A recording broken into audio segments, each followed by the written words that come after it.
Yesterday, the program has ended while Hazur started talking about Hazur's grandson, Jadis. Yes.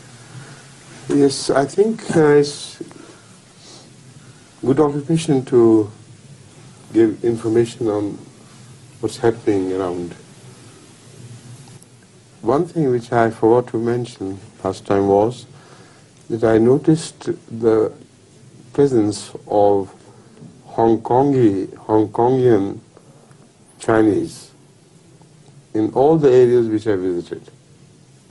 Even in Alaska, I reached there and started buying properties worth millions upon millions. They seem to have a program of controlling that north part at least. They must have gone and spread out all over the United States as well.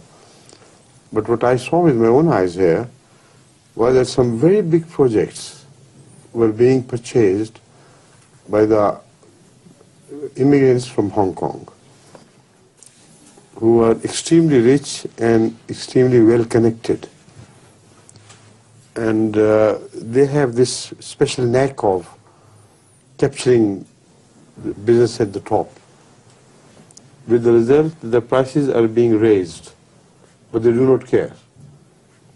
They will pay anything for buying huge joints here and there, with the result that once they buy it and develop that joint, they earn many times more than what they pay for in the beginning. So this is what I noticed in Alaska, because it so happened that the hotel proprietor, who happened to be from Australia, he told one of our entourage that he has been given an offer, very attractive offer, by a Chinese from Hong Kong, which he's contemplating seriously, and he's almost promised to buy everything and rebuild the hotel to his own, the top floors to his own liking. So that is what they're doing. They're very expert businessmen. And the same thing was even more visible as we returned to Canada.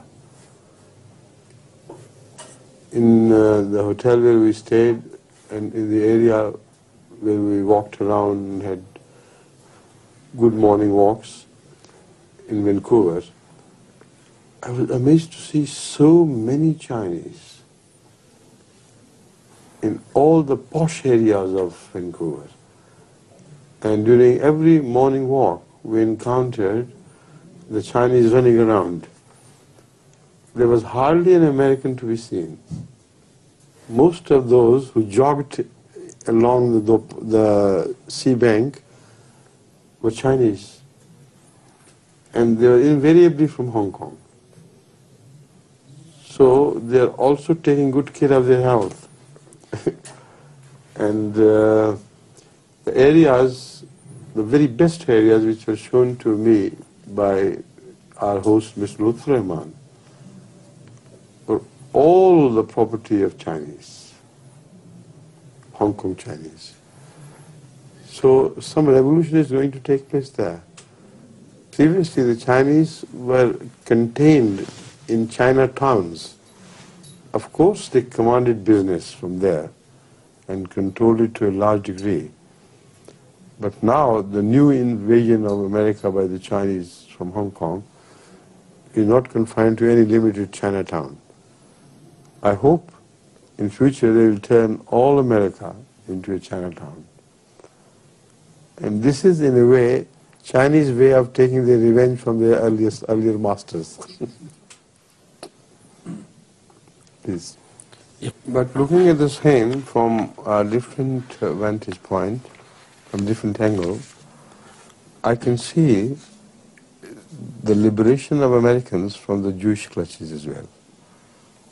Because if any people can fight the Jews to dislodge them from the hegemony of American business and trade and American wealth, They are the people.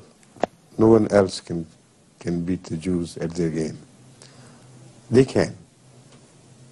They're well organized. They're very rich.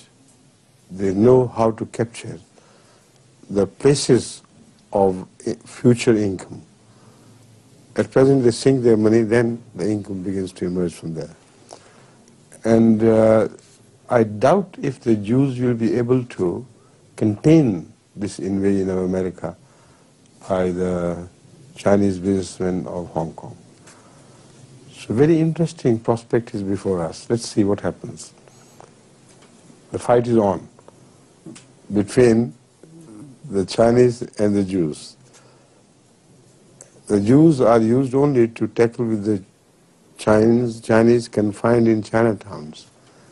Now these are the Chinese lions who jumped into the open. And if they succeed in breaking the hegemony of America, of the Jewish people, it will be a point in time where Americans will be liberated. Both will fight against each other, and the Americans will not have to do lip service to the Jewish people. They do lip service because they're compelled to do it. Deep within they don't like it. That's why I use the word lip service. They will not have to continue to do lip service to the Jewish people, so that during the elections, etc., their money and their wealth and their influence favors such politicians who side with them. With the Chinese influence growing wider and bigger, the politicians can also have another boat to put their feet in. Both the feet, not one foot only. And that is what I mean would be a means of liberation of the American people from the Jewish clutches. And